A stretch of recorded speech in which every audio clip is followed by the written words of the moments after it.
prif reswm dwi wedi enwebu Linda ydy, mae Linda'n berson sydd yn rhoi bob dim i gwaith yn cartra Plas Maes Incla. Mae'n cartra hefo dros 20 o bobl yn dioddef hefo dementia. A mae'n heriol iawn gweithio yn y maes yma.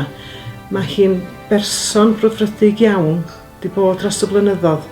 Mae'n gwneud gwahaniaeth mawr i fywydau pobl yn y cartra yna. Wedi treitio fe, gwrwni, reis chyfft.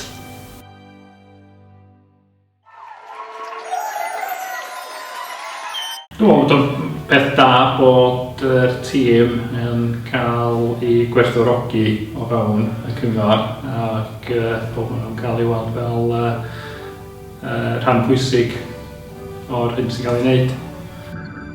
Jyst gael gydnabyddoedd bod nhw'n gweld beth da ni'n fedru'r gwaith da ni'n neud a bod o'n helpu gymunedau.